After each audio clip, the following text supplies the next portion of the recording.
Hello everyone and welcome back to another episode of Pillars of Eternity 2 Deadfire. So in this episode we are hopefully going to get to Ukaizo and talk to Eothas all within one episode.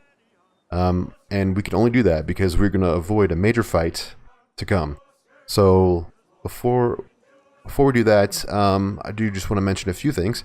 One, there are a lot of quests we have not done, particularly ones in the Hall of the Unseen, and also this area here, which I just remembered that there's a quest here which is about undead. There's some undead areas here, and it's a pretty interesting quest line. One of those will give you an achievement if you do complete it. I've already completed that one, and maybe I'll do that in a future episode for this game. So, without much ado, let's just head on into battle and find a way around the major fights.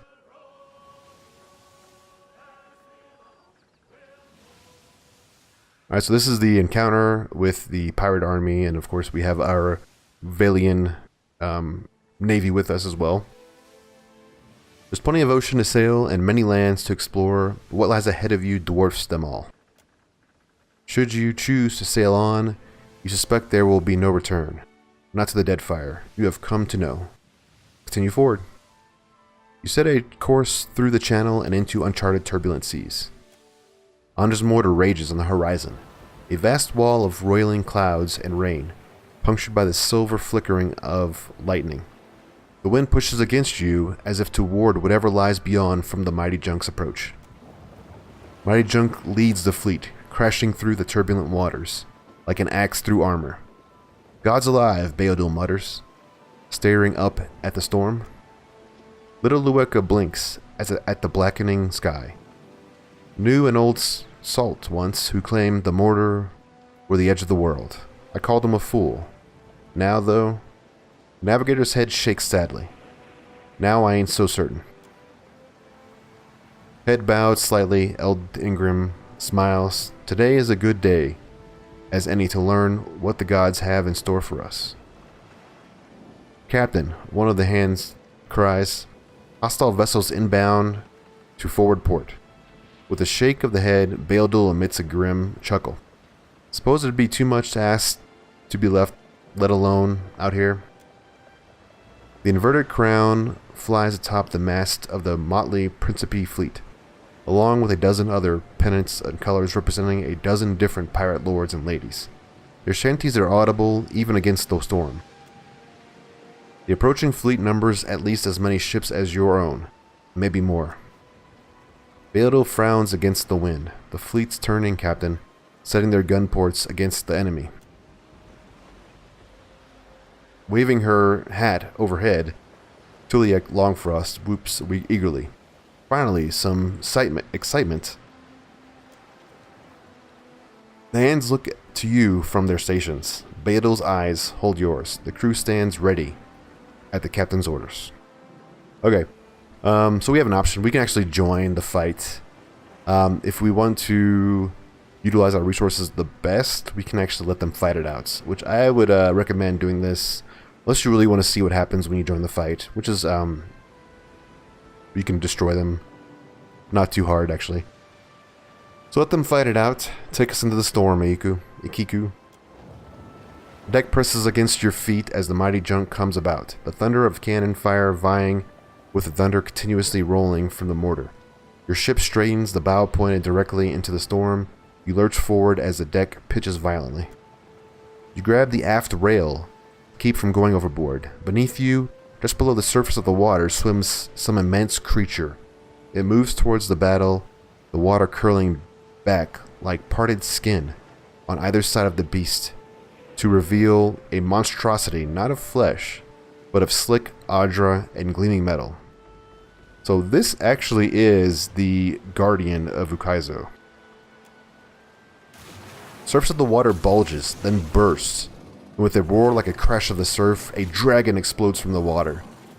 The familiar scaled form of Seriophilis sweeps low, wings outstretched just above the white-tipped waves, before spraying its briny breath over the metallic monster. Okay. This is why it's good to free Seriophilis. Seriophilis was a dragon that was below the Waterkeeper's Guild. So you do get to use them in this battle. If you were to go into fight the other ships, you'd have to actually, he would actually come and help you fight the other ships. Since we avoided the other ships and freed Eothas, we do have the option now to have him help us destroy this this beast here, which is the mega boss at the end of the game. So this is kind of like a cheap way of going through the game without having to fight the mega boss, or actually any mega bosses really. So let's continue on. Monstrosity turns on the sea dragon, and they slam into one another, tearing at each other with tooth and fang. Essence pours off the pair as they pound one another with their abilities at point blank. Little Uwika gapes. Sweet merciful Andra, I was not expecting that. Mess that bastard up good, shouts Telek Longfrost. The hand turns back pointing. Did you see that? We've got a god's dragon on us. There you go, 15 morale. Go now, while I hold the attention of these beings, Eothas. Voice echoes among your thoughts. Our debts are cleared, Watcher. Beto turns from the carnage. Captain, we might not get another chance. All hands, look to you. Okay, we've come this far, there's no turning back. Eyes closed and face turned towards the black clouds. Old Engrim whispers. Nor has there ever been. The path we're set before Waidwin marched on Direwood. Beto nods. Sometimes the only way back is forward. The mate calls across the deck. All hands to station. Time to show the gods what the mighty junk be made of. Andra's mortar looms before and above you, dominating the whole of the world. Rain begins to fall. The storms of Andra's mortar encompass the visible horizon. Hurricane winds roar like an imprisoned beast, blowing with enough force to warp the very seas. Past the curtain of rain and above the swells of waves, you can just perceive the outline of a colossal Audra pillar. You sail in the direction of the closest pillar, fighting the sea to keep the wide berth from the ravaging storms. Waves crash against the glowing surface and the Audra directly ahead. The Animancers are too busy to concern themselves with choppy waters. Shouting orders over the wind, the team coordinates the pulling of the levers and spinning of the wheels to activate their machines. Many of them plug their ears or mutter prayers to their gods. Others stand enraptured, gazing toward the approaching Audra with an air of accomplishment. Then the final lever is engaged. Nothing happens, and your ship remains on a collision course with the pillar. As you scramble to brace for impact, one of the Animancers breaks away to retrieve a copper device that fell on the deck. She snaps it back into the setting on the machine and wipes its spray of water off her brow, grinning and flashing a hopeful signal. The machine spools to life at once, and the Audra responds in kind. Reality grows hazy around the point of your prow, forming a rift that swallows the tip of your vessel with no time to spare. The breach expands to accommodate the rest of your ship, allowing you to sail through without resistance. The air thickens on the far side of the rift as a blob along the ethereal tide. Mighty Junk lists at the disconcerting angle, though your boots never leave the deck. With a gentle splash, Mighty Junk dips down into intangible waters as you maneuver through the other side of the rift. The turbulent winds and rains are at your back. Ukaizo lies ahead. Ornate spires reach up from the island, hinting at the city within. Not all of Ukaizo has weathered the millennia with equal grace. The structures jut and lean out of the surrounding shallows, making the waters around the island impassable by ship. You resolve to take a skiff the rest of the way.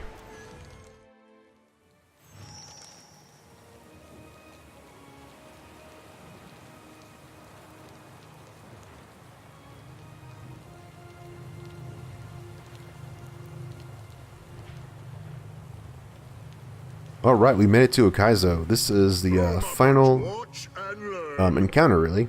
So this is actually the what do you call it? The Guardian of Ukaizo. Pile of debris hums with ancient power. Okay.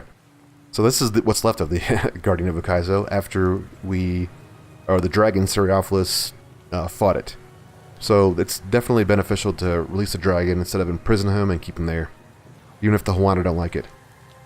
We do have one battle though, which is these two guys here. As you can see, they come to life. So let's get them here. They're a little tough, not too terribly bad. As soon as they encounter my tank... Okay. As soon as they encounter my tank, I'm going to drop some extra guys here. I want to keep the bear back, because the bear is going to be helpful in maintaining aggro on the group. Yeah, she needs to come back here. I want them to both come after him. Out of my way. Come here. There we go. They're going to bounce him back and forth. It's going to be kind of a pain. We're going to have to pick off one of these guys and just focus him down. Yeah, they're going to try to destroy him. My tank here. I do need to be careful. I don't want my my warlock here to die.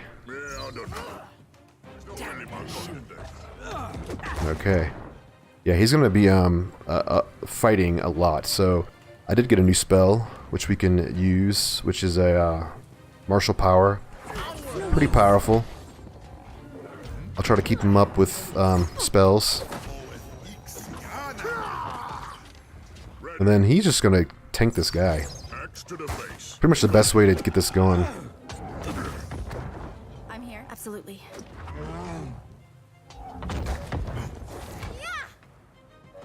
Okay. Let's just keep him, just destroy him as fast as possible.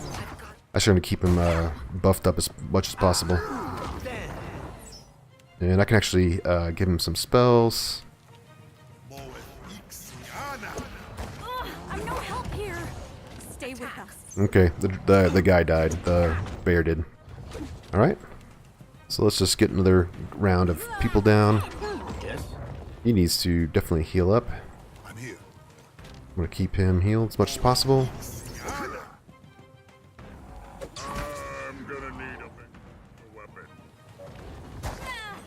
Oh, he's gonna send that right to my guys here. Let's avoid them.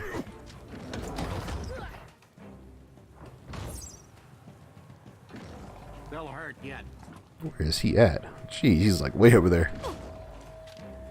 Nothing I can do. This is why I like having these guys, because they get the aggro. Come on. There we go.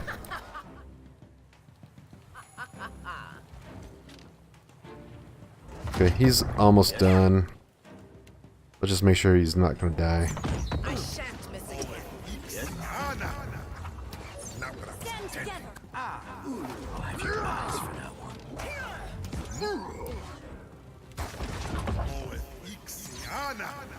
Oh, this is not good.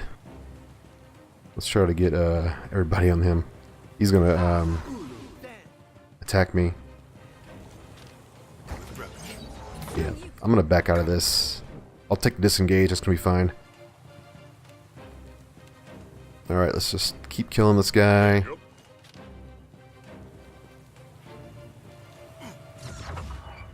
I want to make sure I'm all healed up.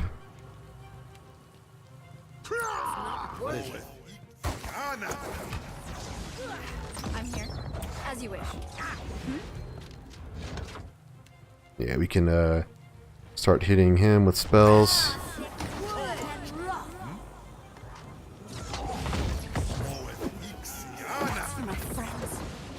I have a few ways I can keep him from dying. Oh, he just died. Okay, that's fine. Oh, that's not fun actually. Let's heal him up. Yeah, let's get him back up.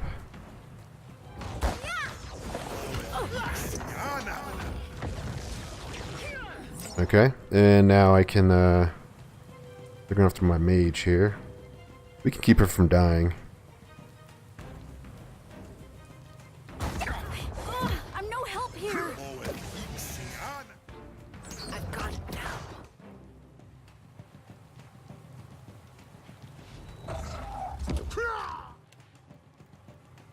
now. Okay, I need to get him back up. Oh, I do have healing from her too. Ixiana. And of course I can drop these guys down.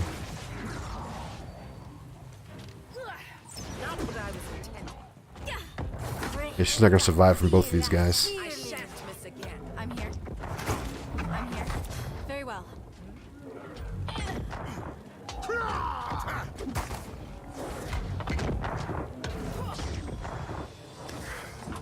Stop working. Whoa. Ixiana. Onward.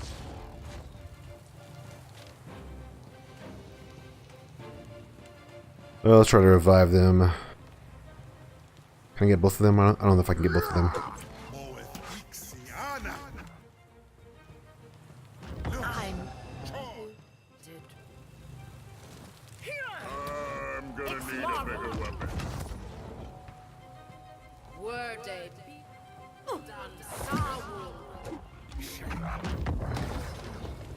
Okay, let's try to get him back up now. Ixiana. I'm here. Stand. And let's try to get the guys back down.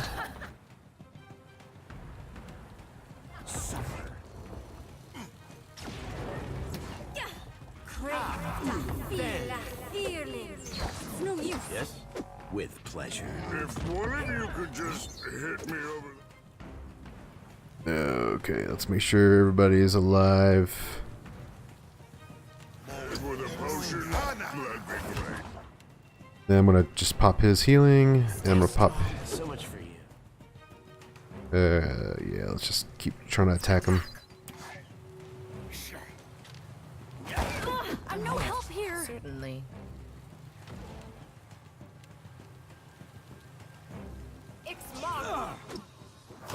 I made a few mistakes, but for the most part, it's actually not too bad of a fight. Ixiana. I can keep him healed.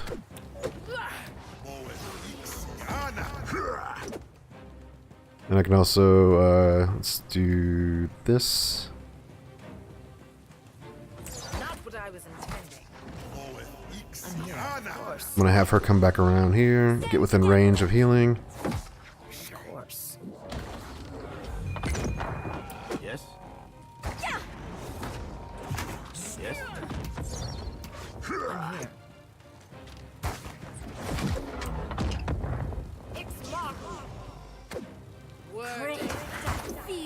I'm here. Well? Onward. What can I do?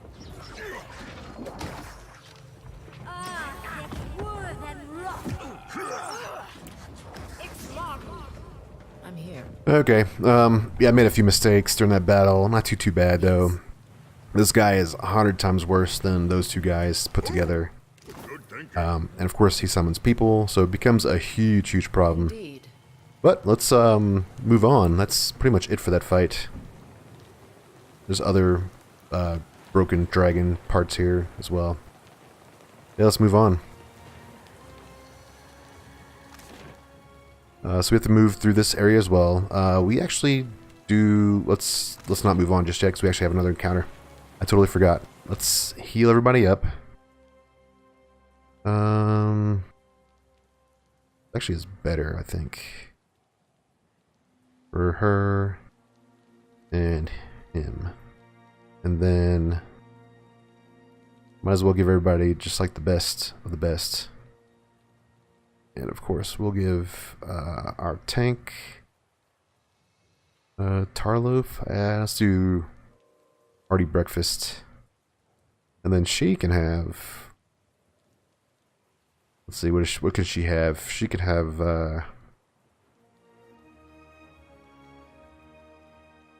Mariner's Porridge, +1 might. Yeah, +3 might. That's actually better. Okay. So let's rest. Alright. Yes. Everybody's healed up. We have all of our buffs. Let's move on. I shall. Okay, we have to go and through this area here. Disable the storm. Leave it to me. Fury storm obscures the sprawling city below, but you can make out the shape of distant spires reaching up from the flooded ruins. Spirit winds tug on your soul with incessance, like a stern hand trying to pull a cloak from your back. You recall the last time you encountered a Beowulf. It feels a lifetime ago. Turn to your companions. So here we are. You look to those who accompanied you this far, who risked everything to face the confrontation ahead. I think we're as ready as we can be. Let's go. Okay, let's disable the storm. I don't think I can go this way, I think? No, it's not that way. Storm's up ahead. I need to go find the way to disable it. Oh, there it is.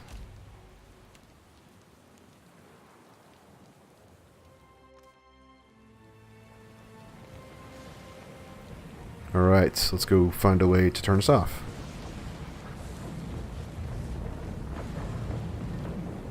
I have an intelligence of Though the device atop the tower spins in wild, blurring revolutions, the air around it is still and calm.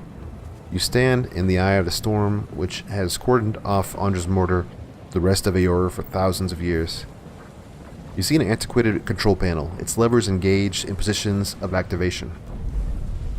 A deep percussion shakes the tower by its roots. Somewhere in the obscurity of the storm, Eothas rears back his fist to deliver a mighty blow. The control panel has weathered the millennia better than the rest of the city. A layer of dust covers its elegant glass tubes and engraved copper levers, which appear both intact and fully functional. You activate the machine. You grip the largest of the levers and bring it up to its starting position. The vibration of the machinery gradually slows and turbulent winds grow calm.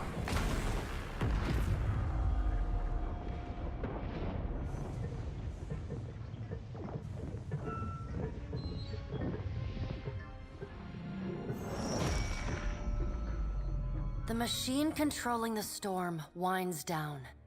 The clattering of its machinery settles into a low whir and then, at last, hiccups to a halt.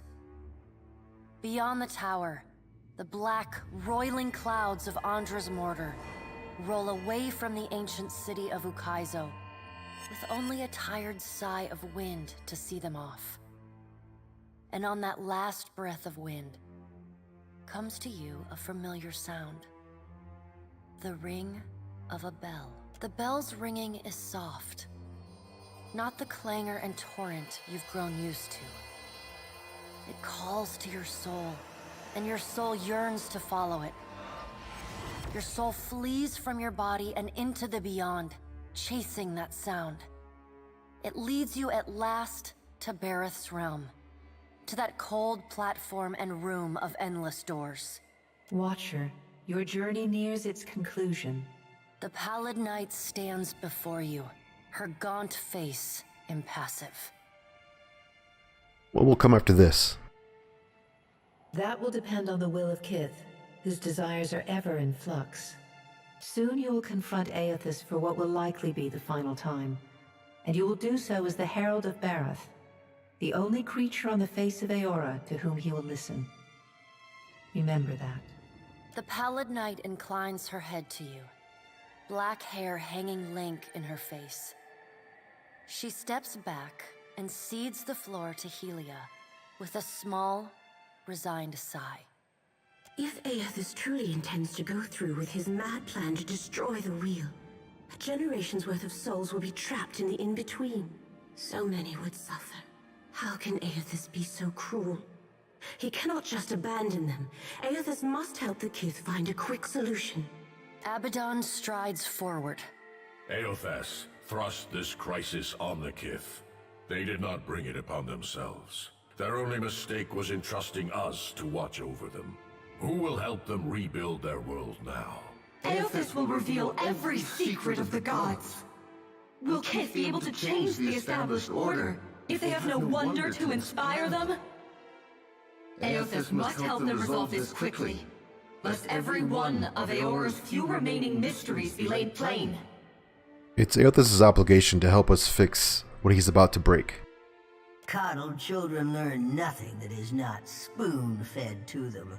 With the wheel destroyed, Kith will tear themselves apart. It is the gods' duty to prevent that happening, lest they doom us all. And as Kith must be ruled, so too must the gods. I say that if Eothas is so eager to throw down the mantle of power and step aside, I shall take my rightful place as Queen of the Gods again. Kith are strongest when they follow our lead, and we are strongest when we lead in turn. United in purpose with the gods, Kith can accomplish things that without us, they could never have even begun. They must be shown their boundaries to surpass them. Kith will not solve Eothas' puzzle on their own.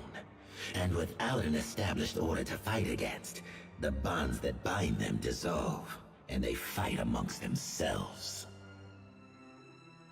How can we trust you to lead us after this?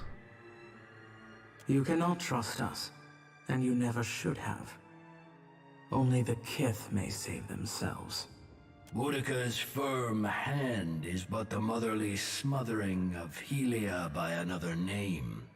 Mortals should have no special advantages. Only once Kith have striven to improve themselves through trial will they truly know their measure. Kith must suffer to find their strength if they are to survive the world into which Eothas drags them.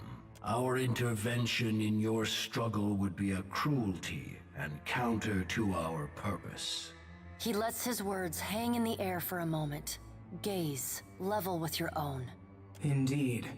Kith must discover for themselves what it is they are worth, and of what it is they are capable. What we do for them, they do not learn for themselves.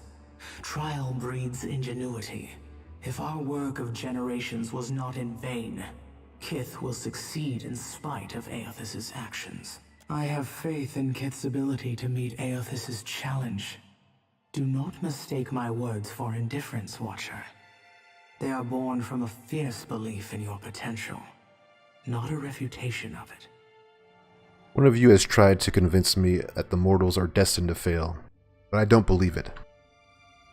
And yet you come to Ukaizo with only the Valians at your back. All that Kith stand to lose, and even then your leaders could not join hands. Squabbling instead over prestige and resources. You believe that will change when my final death comes calling? You are a greater fool than I thought. Margren is blinded by her affection for mortals. She does not see that entropy is the destiny of all things. If Eothas were wise, he would destroy everything. End life. End reincarnation. End death. Kith have had their chance. It is time to let silence reign. As Rimmergon's words fade, the Pallid Night returns. She no longer towers over you, a giant even among the gods, but meets you at your height. She lets the arms crossed over her chest fall to her sides.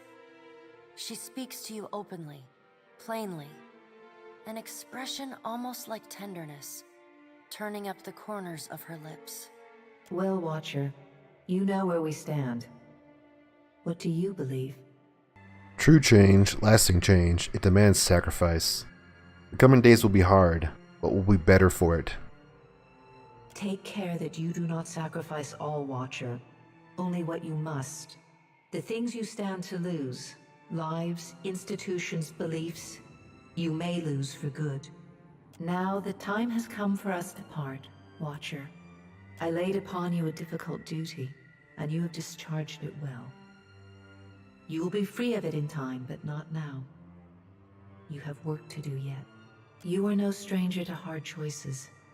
You killed Theos, and when his soul was laid bare before you, you chose to return it to the wheel. You made his memory his penance. Remember the strength it took to make that choice, and know that you alone may sway Eothas now. When you stand before him, Choose your words carefully. The gods depart one by one in brooding silence. A solitary figure remains perfectly still until the last of her colleagues is out of earshot. Woedica peers down at you, a triumphant grin splitting her weathered features. Berath is a fool if she thinks I'll let her enjoy the last word.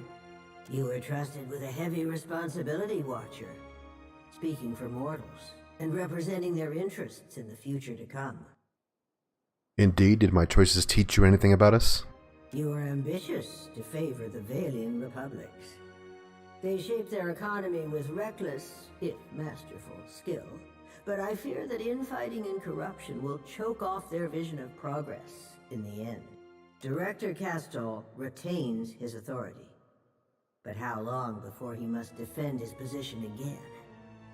If he cannot control his people, he cannot control the Deadfire. Time and again, these merchants put short-sighted goals ahead of any long-term change. For that reason alone, I could never invest my hopes in their future. And yet, they have earned your confidence in a gamble that could decide the fate of all mortals. Why is that? The future will need animancy, bold ideas, innovation. Not if I have any say in the matter. I assure you, my objections will be felt. Consider my curiosity appeased. For now, in our grandest plans, you are a singularly unpredictable variable. You play a dangerous game by investing your hope in others. Deception and failure are woven into the fabric of mortals. I can safely promise that they will disappoint you before long. I tend to see that promise broken. Whatever happens, we can face it together. Without you, if necessary. I look forward to watching the bright cheer fade from your eyes under cold, unforgiving reality. Whether you heeded my wisdom or not, everything you've done to get this far has informed our view of mortal kind. I hope you're satisfied with your performance. We've learned much from each other. Farewell, Woedica. Nothing could convince me that mortals are equipped to steward their future. Your efforts to prove me wrong were admirable, and my detractors will likely use your example to oppose my rule. The Vailian Trading Company will no doubt devour itself from within, replacing one crisis with another. A difficult road lies ahead of me. Your alliances have made proving my argument an uphill battle. Well done, I suppose.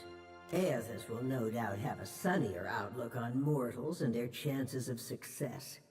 He already has everything he wants, so go and listen to his empty-headed idealism. The rest of us will be sharpening our blades, preparing for the future he lays out for us. Consciousness turns in a wave of the last of the machine's energy dissipates. The calming of the storm reveals a sprawling city around you like sand wiped from a mosaic. You see the distant outline of Eothas rising, his fists in triumph and purpose. Peering over the edge of the tower, you make out a distant shape amid the ruins below. A ragged ship has settled offshore, where it lists a drunken angle, the flag of the Principe drooping from the tilted mast. The empty deck tells you the surviving crew have long since boarded a skiff and rowed to shore, which means you're no longer alone on Ukaizo. If ever there was a place for a final standoff, it's Ukaizo. Alright, so that's going to be it for this episode. We did make it all the way to Ukaizo, and next episode we're going to wrap up this game. This will be the last episode coming up. So that's going to be it for now. I thank you for watching, and I will see you in the next one. Goodbye.